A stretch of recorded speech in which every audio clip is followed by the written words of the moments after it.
sugar babies. How is everybody? I'm good. Pardon me, I have a lozenge in my mouth. You know, when I was like sick a few weeks ago and I couldn't stop coughing? Well, it's pretty much sustained. And now like allergy season's starting up. And so everything's just like breaking up in my chest. And then I've got like sinuses going on from allergies. So bear with me. I'm going to have an annoying lozenge in my mouth, swishing it around and clicking it. So I'm sorry if you are driven crazy by mouth noises. How is everybody? It's Friday, probably just after midnight, so early Saturday morning. And I just got in from work, and we had a fun night, and it wasn't too crazy, which is nice because I know everybody is so tired from, like, the astrological influences over the past few weeks have been crazy. The Virgo full moon was the culmination and the grand finale of the 2022 energetic year. Then we had Pisces season, like taking us to the depths, pulling up everything from our past, everything that's been buried, everything that's been in our subconscious. We've been having all these revelations and epiphanies. Excuse me. I'm back. So revelations and epiphanies, and it's all just been like super emotional and draining. And it's like we've been rewriting like our whole like neurology and basically our operating system. So we've been a little tired. Not to mention we have Saturn and I believe Neptune going into their new sign. So they are two major influential planets. And they're 29th degree, which means that they've come through the whole sign with, you know, all of the lessons that come with it. And now it's like the final, like, grand finale there too. So everything is just at a boiling point and it's just going off.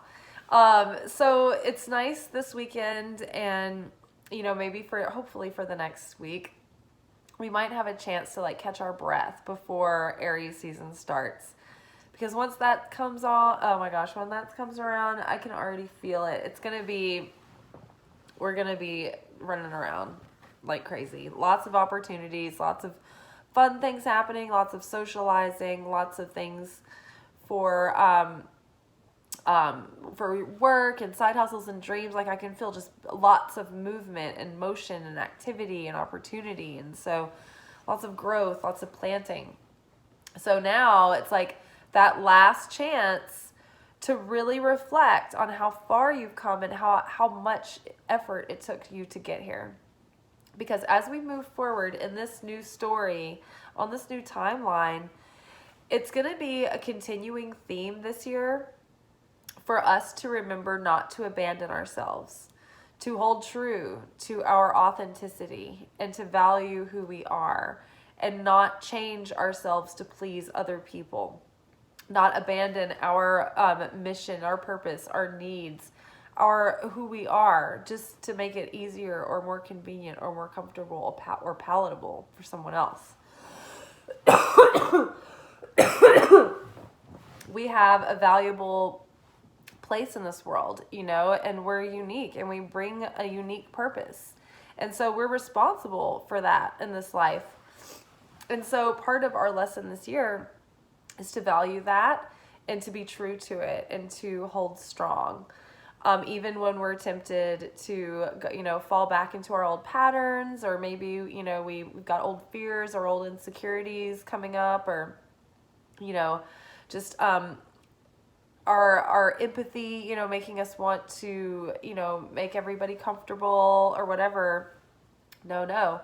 Every few weeks this year, I feel like we will be tested to see if we're still choosing ourselves and you know, not over giving to the point where we're, you know, depleting ourselves and then we feel abandoned and neglected and run down, right? So we're taking good care of ourselves this year. We're really you know, claiming who we are and staying in that frame and not pretending to be something that we're not because it's what other people expect of us. That's going to be a big theme this year. It's going to be trusting ourselves and being like really authentic and true, because we've been recalibrating to align with our purpose, right? And that is going to be in alignment with who we are at the deepest level, on the truest level too. So it's like, if we're not really vibrating, if we're not being authentic, then we're not going to be on our path. We're not going to resonate with it, because that's going to be true to who we are. So we have to be true to who we are in order to stay on path and to keep resonating, even with something that is meant for us. Okay, so our cards for the weekend from the Vintage Wisdom Oracle, we got thought, we've got strength, and we've got purity. And so before we go into the tarot cards, I mean, just right off the bat, I just feel like this is an acknowledgement that, you know, because of all the work that we've done, we've really made an effort to change our mindset, to change our consciousness, to heal ourselves, minds, heart, soul, and strength. And so because we've developed a new mental landscape and a new sense of inner peace on the inside and a new sense of certainty, all that we've come through and all that we've healed from and have been able to be resilient in the face of has made us so strong. So strong. And we've been able to cleanse ourselves of all of the old programming, all of the old patterns, all of the old baggage, and really like wash our mindset so that it's now a clean slate, like fresh, like the Fool, ready to go forward into a new day, unencumbered by fears and insecurities motivated by our experiences from the past, right? We're just starting fresh. The past is behind us. The old stories do not have to define us or our experience anymore. This is a new day. This is a new us. And we are different, so we are going to have different experiences now because we're showing up differently. So good on ya. Yay for you. Yay for us. We've mastered to some degree this mental landscape, and we've begun cultivating some inner peace. And it's bringing us a lot of security, and we're feeling very strong. And so underneath thought, we have the Hermit. And then we had, well, I'll get to that next, but let's start with the Hermit. So we have really been devoted to taking time on our own to focus on our own personal development, on our healing, on our spiritual growth. And we've really turned inward and we've searched ourselves. And, you know, we've come a long way in our journey to self-discovery. And, you know, we've been feeling quite alone a lot of the time, and we've needed to be. And it's been kind of nice. It's been kind of a relief to just have a little bit of time that's been like this conscious solitary time on our own. But the Three of Cups is next to it under strength. So I feel that now that we've gotten we've grown in our wisdom so much and we've done so much healing, that now we have the light that we can share with others. The Hermit doesn't stay alone forever. They just need to go to the mountain to gain the wisdom, the insight, and then they share it with the others. So you see this like mermaid sitting here on a lighthouse, right? And the Hermit usually has a lantern that they shine, and they walk ahead on the path, and they kind of lead the others with their light. Same here. This Hermit, you know, she's on her lighthouse, and she's spreading the light and sharing the light to help the other ships, to guide the other ships in the darkness. And so that's what we're doing now. But in order to share this light, we've got to come out of our cocoon of isolation, because this phase has now come to a completion. And our solitude has served us, but at some point you need to be around people to like grow past the, like how far you can come on your own. right? Because we need people around to push us, to trigger us. Without it, we don't have anything to practice on. It's really easy to be super like enlightened and not reactive when you're alone, like on a mountain, like meditating, and no one's there to like antagonize you. So we will will benefit now from actually getting out again and starting to connect with others and socializing and celebrating. And we've gotten this message recently that the universe is beginning to try to teach us with joy and love and satisfaction if we can learn that way. And so now is a great opportunity to come out of your season of solitude and start connecting with others so that you can share the change that has happened in you, so you can share the transformation. And it's not really that you go out like preaching on a soapbox. It's just that you're radiating this light and this inner peace that others can feel around you, and they like it, and they're drawn to it, right? And your presence, your high vibration, it can lift others up just on an energetic level. And that light of sharing, it makes a difference that you don't even have to try to like evangelize at people. And then they start asking you questions, and then when they come to you, you can answer, because it's like when Jesus says, knock and the door is open, seek and ye shall find. They talk about Jesus being a gentleman. It's because Jesus respects free will. That's one of the most sacred things about the human existence, is the fact that our human inheritance is that we have free will. It's every bit as human as it is divine. So Jesus respected that, and he would go share the news, but he wasn't forcing it or Bible beating anybody with it. It was up to them to receive it. And even if you try to force it on people and they're like, okay, I will, and like they do it, but it's not out of like, it's not real, just out of like fear, then it's not really making the change that's intended, because it's not meant to scare you into submission. The transformation is meant to set you free from the inside, to give you a sense of peace and trust and fulfillment. So it's hard to do that when you're like just making every move like terrified of the wrath of God, right? So yeah, now we're learning. We have an opportunity to start learning from joy, learning from fun, learning from love. So get out there and have fun and start celebrating life again, and don't overthink it. And situations will come up, they'll arise, and you'll have plenty of opportunities to use all the wisdom that you've been gaining to put it in motion. But you don't have to go looking for it. It'll find you. So go out, have some fun, celebrate. The Three of Cups also talks about like engagements, weddings, graduations, birth announcements. Less are weddings, more engagements, graduations, and birth announcements. It's like,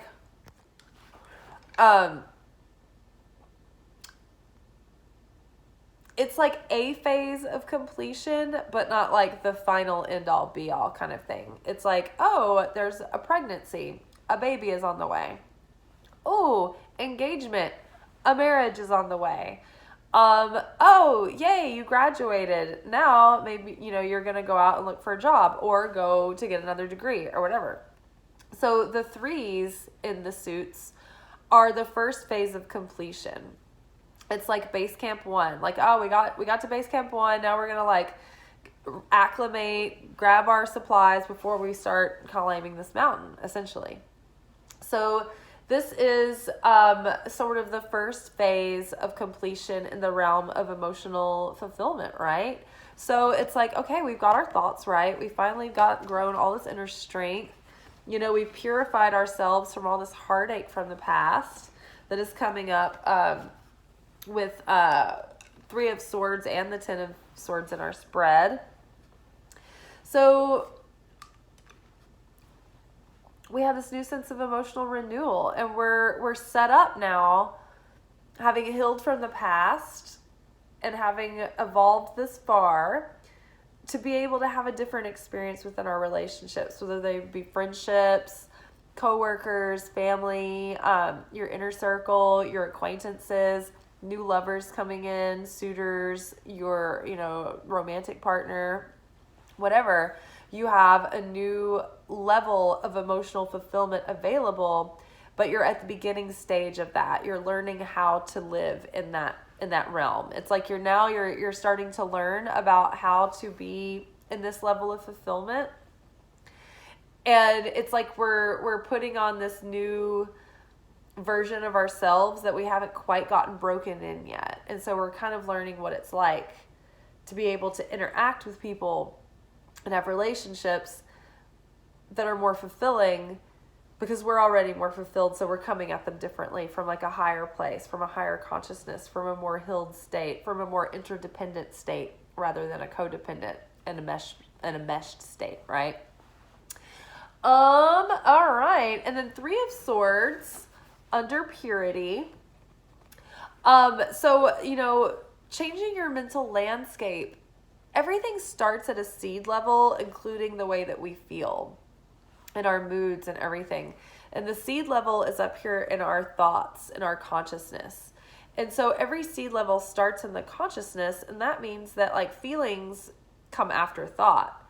You start thinking things, and your thoughts start making you feel certain things. And then you get obsessed with your thoughts, and your thoughts make you feel more things about the things that you feel. Then you get tangled up in all these emotions, right? And then pretty soon, if you stay in that mental frame, you end up becoming moody, and your moods swing. And then if you keep staying in that mental frame, in that mental space, you might start getting depressed, right? Or anger issues. So we really want to celebrate the fact that we've come so far to purify our thought realm, because it's helping us get over these heartbreaks from the past so that we can move forward, right? We're trying to purify our heart so that we can start fresh, so that the next time we have a relationship, we're not bringing all of those old fears and insecurities and assumptions that it's going to be just like the last person, and that's valid. Like I have concerns, like what if the next boyfriend that I have, or what if the next guy that I meet is a love bomber and a gaslighter, and I don't recognize it, and I don't know, and I believe them. That's a valid concern. But I can't go in assuming that person's going to be like that. They might not be like that at all. It's not fair to them, and it's not fair to me, because if I go in assuming, behind every move, like second guessing every time they show that they care for me, or every time they disagree with me, I'm going to be like, oh, is it a love bomb? Are they gaslighting me? Is anything real? Like, that is not like a recipe for an authentic, real, intimate connection, is it? No. That's why we have such a hard time having relationships. Because we really have to like come in with a fresh mindset and give everybody their own equal shot, and don't judge them until you get to know them. But also don't trust them until you get to know them. Don't invest in them until you know that they're also investing back. So you take your time. But we're really purifying ourselves from all this old heartache, so that we can move into Aries season like fresh and new and ready.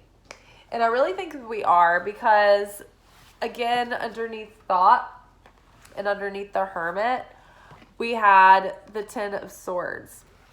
And so what I'm feeling, because it was with these 2 cards, thought and the Hermit, the worst is behind us. Whatever has been plaguing our mind, whatever's been causing us like undue suffering, worry, anxiety, heartache, we're just like in a pile of like can't go on any further. Essentially, it's all these things that have been like just eating away like these needles in this woman's head. The 10 of Swords is the end. It's the end of a difficult period. This is the end of the things that have been plaguing on your mind. This is the end of the hard times, right? This darkness is gone, and a new day is in front of this woman. The old patterns are ready to be dissipated. They're ready, like you're ready to move forward into new experiences. The old thought patterns from the past are gone. You're aware of them now. So when they do come up, they don't have as much power because you notice them faster. And then you're like, oh, okay, I can just change my mind. Just change my mind. So it's very comforting. The end of also maybe a difficult period of being alone for a long time. Things are changing. This is a new season. The heartache is being washed away. And so I think that the Ten of Swords is here to say, like, yes, this has been very difficult, but like the worst is behind you. A new day is before you.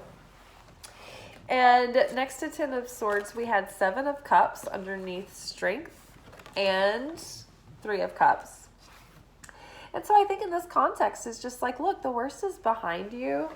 Now it's time to dream your dream, to really start ruminating on feeling it coming to fruition. Dream the dream that has been planted in your heart, that is your destiny to have, right? Celebrate it. Pretend like it's already yours, like you're already living this life that you dream of, right? The Seven of Cups also talks about having a whole bunch of choices, sometimes getting distracted, sometimes getting caught up in like that whole like brainstorming stage or fantasy or thinking about what you want or being kind of indecisive or being caught up in illusion. But I think that this card, she's so like clear about which dream she's pointing to. And I think right now it's saying like, look, have discipline. Don't get caught up with every shiny object. Really get clear and intentional and serious about going after your true heart's desire. One time I had a dream and it was set in outer space. And I was like looking at this, I was like rotating around a star. And I was perched on an asteroid and I was looking at this star and it was like this white hot blue star. And a presence was sitting next to me and I knew it was God. And God said, that's the star inside your heart. I was like, oh wow. I never thought about that. But it's so funny how like, you know, at a quantum level, it's just like we're just like almost like the atoms in our body are almost as far apart as like planets in space. It's so crazy. So I kind of just always think of like the deeper you go into your soul, it's like the further out you go into outer space again, but there's a star inside your heart. And it's funny too, because I was reading the Gnostic Gospels, might have been the Pistis Sophia. And in that Pistis Sophia, Jesus said something to the disciples about the star inside your heart. And I was like, oh my God, it's a thing. That's crazy. So yeah, there's a dream that's been meant for you. It's your purpose. There are certain desires that have been placed in you. You have certain talents, certain interests, certain weaknesses that you were given all for a purpose. That purpose is here for you now. You can align with that dream life. And this purpose, this is going to be like so fulfilling and so great. And it's not that it's not going to be hard work, but you don't have to be like indecisive thinking that it's not going to, you're not going to be happy. If you follow your true passion, your true purpose in life, if you go at it with a sense of purpose and passion, you'll always be happy. You don't have to put the pressure on that thing to make you all your living. You can make a living doing something else just for the money and then put your passion into your passion. That's what I'm doing right now. I have a job that I enjoy a lot actually, but it's not anything you brag about. I mean, it's just a job, but I love it. I have a great time. I work with amazing people. I always look forward to going into work. And then I get to come home and I get to make content. I get to make content during the day. I get to take good care of myself during the day and do the things that I like to do and be creative. I can see tarot clients during the day. So I'm doing exactly what I want to do. And I'm growing this channel. And I mean, I'm far from where I want to be with this channel. Obviously, I want to grow my platform and eventually monetize so I can do more and more content. But I'm super happy doing the things that I'm doing now. So that desire that's within you, it will be challenged. This has not been easy for me. And people will tell you that you're being crazy, that you're wrong, that your dream is not right for any given number of reasons.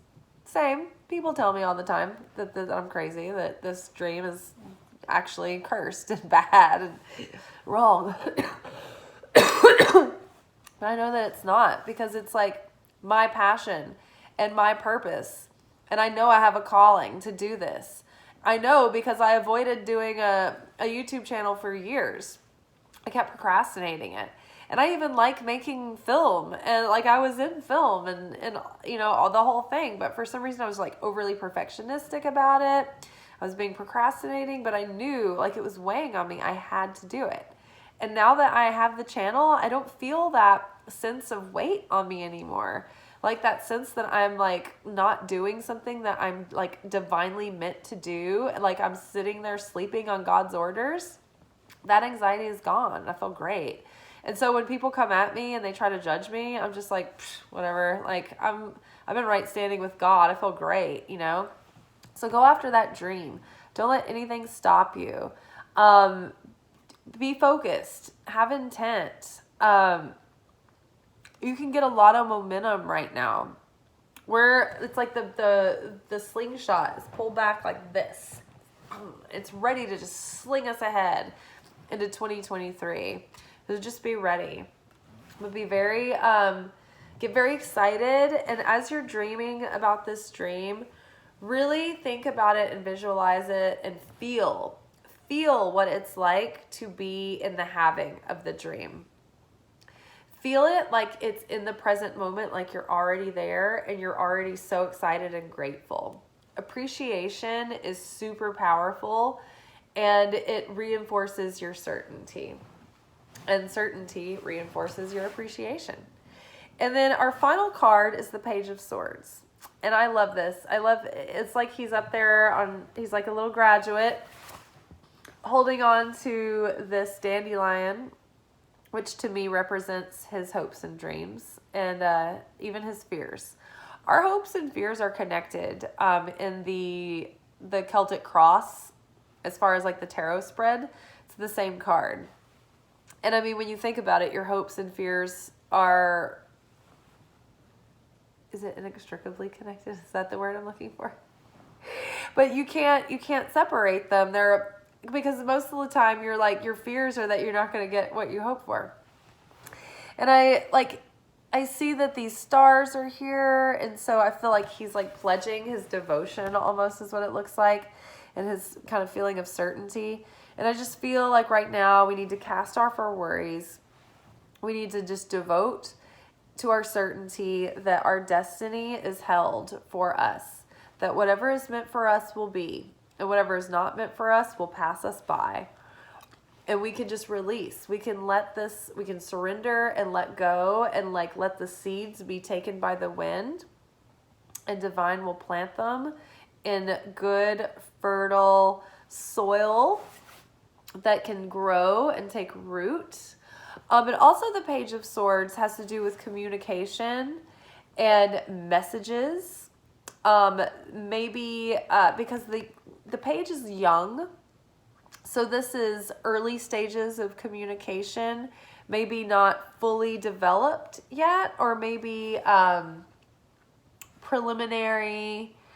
What is the word I'm looking for?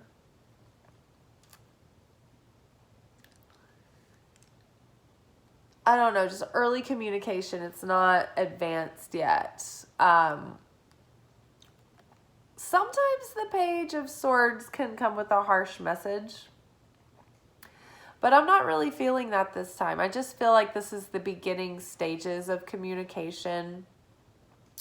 Maybe even adolescent-like messaging, or fun like that, like flirty lightheartedness, back and forth kind of thing. Or if it were like for a business opportunity, it might be something like picking somebody's brain or reaching out and saying like, hey, I want to, buy you coffee, just to like pick your brain about this issue or subject, or like meeting up with someone initially to talk about maybe working together.